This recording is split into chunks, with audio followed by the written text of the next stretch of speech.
together. Yay! Yay! Okay, all right. Now, Dolly. Now, Dolly. Swing your partner round and round.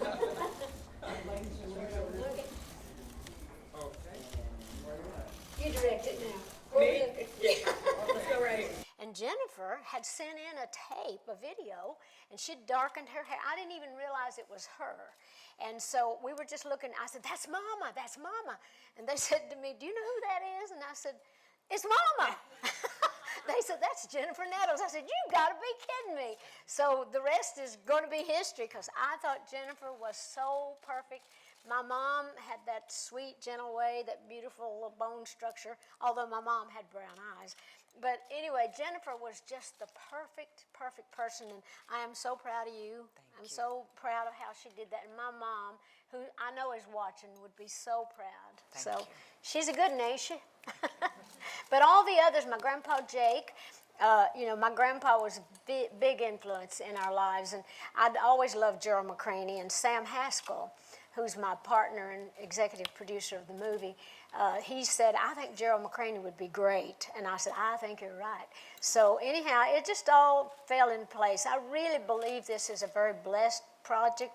I think it's meant for families and people to kind of pull together. It's a faith-based, family-based film, and I think people are needing something like that. So I felt proud of all the people in it, and especially this one.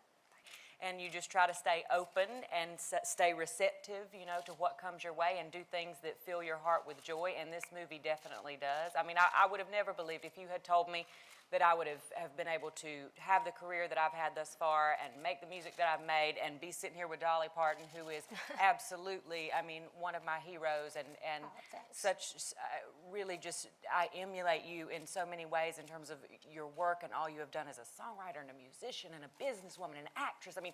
All of these pieces. So, I would have never believed it. I couldn't have planned it better myself, so I'm going to stay out of the way for the rest of the time, too. But, yeah. Well, actually, the sequel is other stories, true stories from my life. There's two-parter in this movie.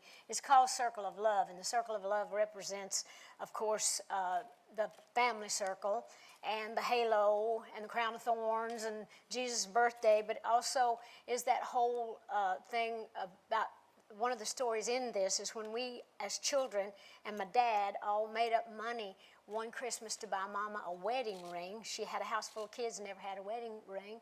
So that kind of represents the circle of family and love.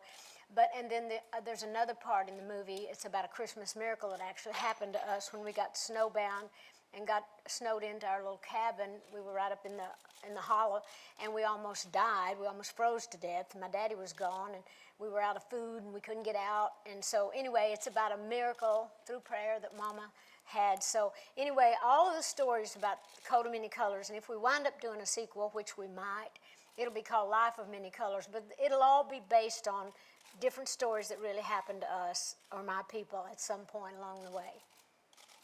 And so there was a first part to that. She had asked you. About how we had, how we had met or before we had done the movie. So I had met you, Dolly, a couple of times, but just in passing. We had done, I think one year we did a VH1 tribute to Reba. I'd met you there, and one time at CMA Fest I'd met you there.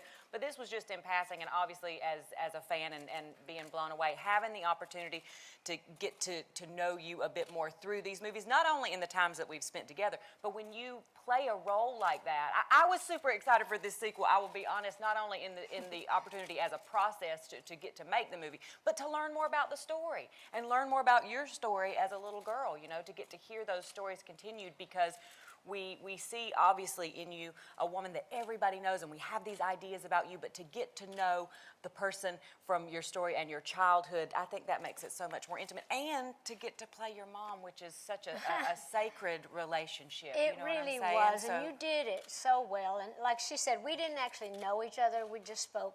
And that's why I was saying when I saw her, when she sent the tape in, I didn't, because she had her hair dark, she didn't look, she looked like Mama. And I didn't realize it. But it was just meant to be. I really do believe that some things in this world are meant to be. And I pray every day that God will bring all the right and good things and people into my life and take all the other stuff out. And I really prayed hard about The Coat of Many Colors because that little story, you know, that particular song was so meaningful because it was so much more than a song. And so I just really felt like it should be a movie and it was the right time for it and that all the right people, although there's a lot of hard work, we had a wonderful casting director, we're taking nothing away from all the people that do all the dirty work. We get to be the stars.